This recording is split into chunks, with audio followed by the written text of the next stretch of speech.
ভূরাজনৈতিক মেরুকরণে নানা কারণে গুরুত্বপূর্ণ ইরানের এবারের প্রেসিডেন্ট নির্বাচন। বিশ্লেষকরা বলছেন, এবারের নির্বাচন প্রেসিডেন্ট রুহানির জন্য অগ্নিপরীক্ষা। বিশেষ করে ট্রাম্প যুগে যুক্তরাষ্ট্রের সাথে সম্পর্ক উন্নয়ন তার জন্য হবে বড় চ্যালেঞ্জ। প্রার্থী 4 জন হলেও রুহানির সাথে মূল লড়াইয়ে আছেন সাবেক অ্যাটর্নি জেনারেল রাইসি।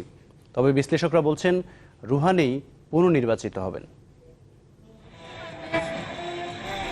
ইরানের পরমাণু কর্মসূচি নিয়ে পশ্চিমাদের সাথে ঐতিহাসিক চুক্তির 1.5 বছরের মাথায় এই প্রেসিডেন্ট নির্বাচন। শুরুতে 6 প্রার্থী মাঠে নামলেও শেষমেশ সরে দাঁড়ান তেহরানের মেয়র কলিবফ ও ভাইস প্রেসিডেন্ট ইসহাক জাহাঙ্গীরি। 2013 সালে দায়িত্ব নেয়ার পর বেকারত্ব হ্রাস, নারী ক্ষমতায়ন ও পশ্চিমাদের সাথে সম্পর্ক উন্নয়নের মতো পদক্ষেপে জনপ্রিয়তা বেড়েছে বর্তমান প্রেসিডেন্ট হাসান রুহানির। এবার নির্বাচনী ইশতেহারে তিনি গুরুত্ব দিয়েছেন ন্যায় বিচার প্রতিষ্ঠায়। রক্ষণশীলদের দাবি, পরমাণু চুক্তির ফলে পিছিয়ে পড়েছে ইরানের অর্থনীতি। তবে সংস্কার ও উদারপন্থী ছাড়াও নারী সমাজের বড় অংশই রুহানির পক্ষে। রুহানি আমলে অনেক সুরক্ষিত ছিলাম। নারীদের সমাজের সক্রিয় অংশ হিসেবে সম্মান দিয়েছেন তিনি। তবে রাইসির মতো রক্ষণশীল ব্যক্তি ক্ষমতা এলে আমাদের কি হবে জানি না। রুহানির পরই বেশি আলোচনায় বর্তমান অ্যাটর্নি জেনারেল রক্ষণশীল সাইয়েদ ইব্রাহিম রাইসি। সর্বোচ্চ ধর্মীয় নেতা আয়াতুল্লাহ খামেনির ঘনিষ্ঠ রাইসি পশ্চিমাদের সাথে পরমাণু চুক্তির ঘোর বিরোধী।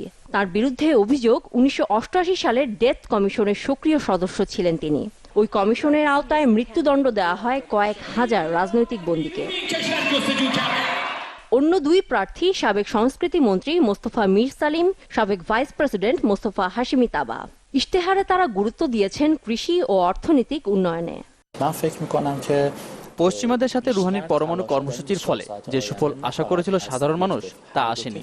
এজন্য তার জনপ্রিয়তা বেশ কমেছে। তবে উচ্চাকাঙ্ক্ষী রাইসি যেসব প্রতিশ্রুতি দিয়েছেন, বেশিরভাগ ইরানি জানেন তা বাস্তবে হবার নয়। তাই রুহানির ক্ষমতায় আসার সম্ভাবনাই বেশি। ইরানে 1981 সালের পর থেকে ক্ষমতাসীন 4 প্রেসিডেন্টই দ্বিতীয় দফায়ও জয় পেয়েছেন।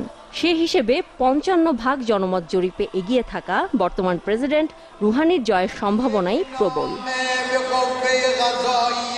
পাপিয়া সুলতানা, চ্যানেল 24।